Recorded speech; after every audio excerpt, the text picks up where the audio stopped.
অগ্নিসংযোগ, লুটতরাজ, দেশের সম্পদ বিনষ্ট করা, এই কাজ যারাই করবে তাদেরকে প্রতিহত করতে হবে। আমাদের গাজী গ্রুপের অলমোস্ট সব ইন্ডাস্ট্রি পুড়িয়ে দিয়েছে এবং এক ধরনের লুটতরাজ হয়ে মানে সব মালামাল নিয়ে গেছে।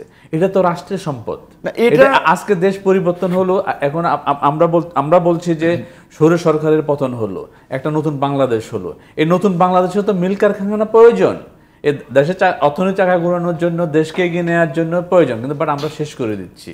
এই বিষয়ে আপনাদের, আমার মনে হয় আপনাদের জোরালো একটা ভূমিকা প্রয়োজন। শুরুর থেকে কিন্তু বলে আসছি এবং আমি মনে করি স্পষ্টভাবে দুর্বৃত্তদের কাজ। আজকে ধরেন এখানে আপনার বসুন্ধরা, আপনার বেক্সিমকো কিংবা গাজী গ্রুপ, এস আলম, এরকম অনেক শিল্প গোষ্ঠীর নাম এসেছে যারা অর্থ পাচার থেকে শুরু করে ব্যবসায়িক ক্ষেত্রে একটা মাফিয়া সিন্ডিকেট গড়ে তুলেছে। তারা যদি সেটা অপরাধ করে থাকে, রাষ্ট্রীয় আইনে তাদের বিচার হবে, তাদের সম্পদ প্রয়োজনে বাজেয়াপ্ত হবে, রাষ্ট্র পদক্ষেপ নেবে। এই আন্দোলন করতে গিয়ে আপনার হাজার হাজার মানুষ নিহত হয়েছে, আহত হয়েছে। আমরা বলেছি যে রাষ্ট্র প্রয়োজনে এই প্রপার্টি আপনার নিলামে তুলে এই আহতদের চিকিৎসা করাবে, নিহতদের ক্ষতিপূরণ দেবে, কিন্তু একটা প্রক্রিয়ার মধ্যে দিয়ে হতে হবে। একটা প্রতিষ্ঠান, এই গাজী গ্রুপে এখানে আপনার সাবেক মন্ত্রী ছিলেন, তিনি সরকারের উচ্চ পর্যায়ের নেতা ছিলেন। ওই প্রতিষ্ঠানে তো আরো অনেক মানুষ চাকরি করতো, হাজার হাজার শ্রমিক, 50,000 প্লাস। তো তাহলে এই 50,000 মানুষের কর্মসংস্থান যারা পুরাইছে তাদের 14 গোষ্ঠী মিলে করতে পারবে? কেন আমরা এই প্রতিষ্ঠান, এইটা কিছুটা লোকাল আপনার অপরাজনীতির কারণে হচ্ছে, কিছুটা ব্যক্তি বিদ্বেষের কারণে হচ্ছে। আমি কিছুক্ষণ আগেই আপনার এখানে ঢোকার আগে বিএনপির ভারপ্রাপ্ত চেয়ারম্যান জনাব তারেক রহমান সাহেবের বক্তব্য শুনছিলাম, যে আমরাও যেটি বলে আসছিলাম, অগ্নিসংযোগ, লুটতরাজ, দেশের সম্পদ বিনষ্ট করা, এই কাজ যারাই করবে তাদেরকে প্রতিহত করতে হবে।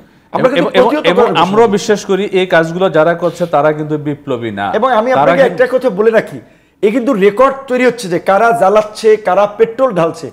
এখন গভর্নমেন্ট নাই, পুলিশ নানান কারণে থানায় যেতে পারছে না। ইন্টারিম গভর্নমেন্টটা ফর্ম হলে তো আমরাই সহযোগিতা করবো যে ল অ্যান্ড অর্ডারকে স্বাভাবিক করতে, তখন কিন্তু এর ব্যবস্থা হবে। হ্যাঁ, এই গণ আন্দোলনে ঠিক আছে, গণ আন্দোলনের মুখে কোনো একটা ঘটনা ঘটলে সেটা আলাদা বিষয়, কিন্তু এখন তো বিপ্লব সফল হয়েছে।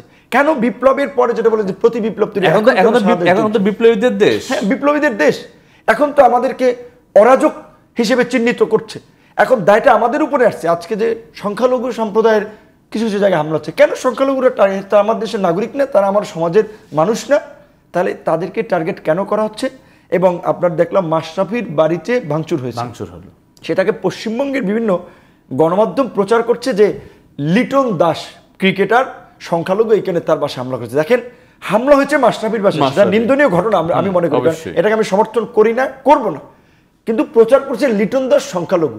তো এই ঘটনায় অনেকে ধারণা করছে যে সরকারের যারা এখানে সাঙ্গপাঙ্গ ছিল তাদের একটা যোগসাজেশ আছে, যে দেখানোর জন্য যে এই বিপ্লব করেছে বা ক্ষমতা দখল করেছে উগ্র মৌলবাদীরা, মৌলবাদের উত্থান হতে যাচ্ছে, মৌলবাদীদের হাতে ক্ষমতা যাচ্ছে, এটাতে যেন ওয়েস্টার্ন কমিউনিটি থেকে শুরু করে ইন্ডিয়া এবং বিদেশিরা যেন রিয়্যাক্ট করে। তো কাজেই এখন আমাদের দায়িত্ব, এখানে ধরেন এখন স্বাভাবিকভাবে জনপ্রিয়তা, জনসমর্থনের দিক থেকে বিএনপি একটা বড় রাজনৈতিক দল, আমরা খুব অল্প সময় হলেও সারা বাংলাদেশের